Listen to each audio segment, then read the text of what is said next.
सत्ता मिलते ही इंसान उड़ता है, लेकिन बुद्ध ने सिखाया जो उड़ता है वही गिरता है और जो सत्य में टिकता है वो अमर हो जाता है। एक राजा जिसकी सत्ता 2.5 दिन की थी। मगध के उत्तरी किनारे पर एक छोटा सा राज्य था, भोगपुर। राज्य छोटा था, लेकिन राजा का घमंड बहुत बड़ा। नाम था सम्राट विशालदेव। विशालदेव ने अपने पिता की मृत्यु के बाद मात्र 25 वर्ष की उम्र में गद्दी संभाली। शुरुआत में वह शांत, समझदार और न्यायप्रिय था, लेकिन धीरे धीरे सत्ता का स्वाद तलवार से भी ज्यादा नशे वाला निकला। अहंकार की शुरुआत।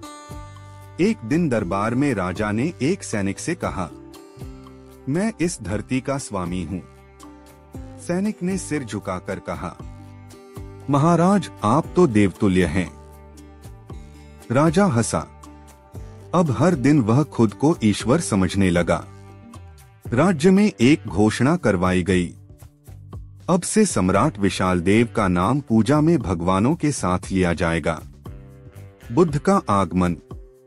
उसी समय एक साधारण वस्त्रधारी साधु भोगपुर पहुंचे। उनके पास कोई लाठी नहीं, न कोई अनुयायी, लेकिन चेहरा ऐसा जैसे शांत समुद्र हो। वह थे गौतम बुद्ध। भोगपुर में कुछ साधुजनों ने बुद्ध से प्रार्थना की, भगवान, इस राज्य में राजा खुद को ईश्वर समझता है। उसके घमंड ने पूरा नगर भय में डाल दिया है।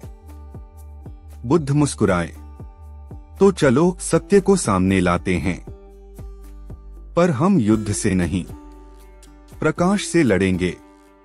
बुद्ध का सामना राजा से। अगले दिन राजमहल में एक सभा हुई। बुद्ध को आमंत्रित किया गया।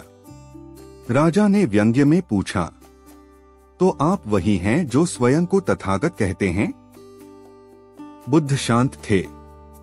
हाँ, मैं वही हूं, जो आता नहीं और जाता भी नहीं, जिसका सिंहासन मन के भीतर है, न मिट्टी पर न पत्थर पर। राजा हंसा। तब तो आप राजा से भी ऊपर हुए। क्या आप बताना चाहेंगे मेरे सिंहासन का अंत कब होगा? बुद्ध बोले, सुनना चाहोगे? राजा, हाँ अवश्य। 2.5 दिन की भविष्यवाणी। बुद्ध बोले, तेरी हुकूमत अब से मात्र 2.5 दिन की है। 2.5 दिन बाद तेरा सिंहासन भी जाएगा और तेरा नाम भी। राजा का चेहरा गुस्से से लाल हो गया। क्या तुम मुझे श्राप दे रहे हो?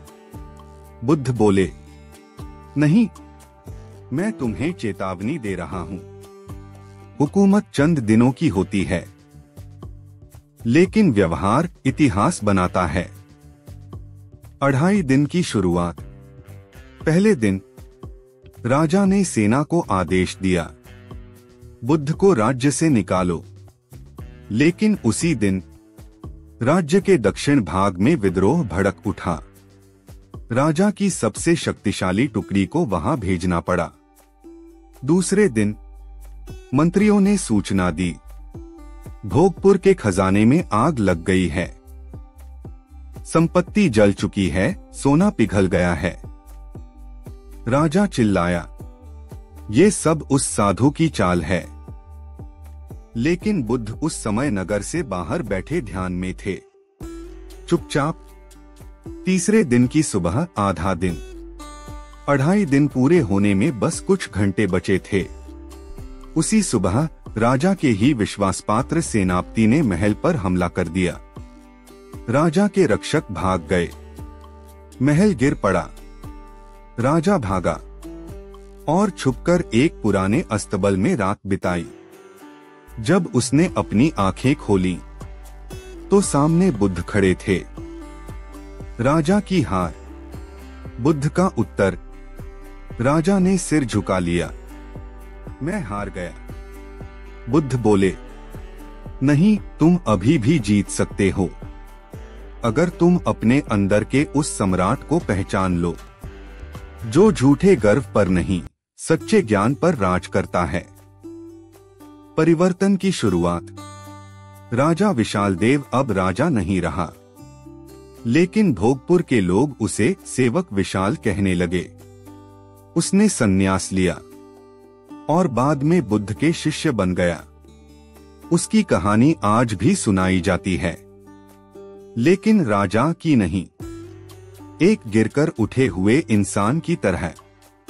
2.5 दिन की हुकूमत बस इतनी ही चलती है, जो घमंड पर खड़ी हो, लेकिन जो सेवा पर टिकी हो वो अनंत होती है। अगर आपने भी कभी किसी के व्यवहार में घमंड का सिंहासन देखा हो या खुद को उस अहंकार से लड़ना पड़ा हो, तो कमेंट करें। मैं घमंड नहीं, ज्ञान का रास्ता चुनता हूँ। और ऐसी ही बुद्ध की गहरी, सच्ची और आंखें खोल देने वाली कहानियों के लिए चैनल को सब्सक्राइब जरूर करें।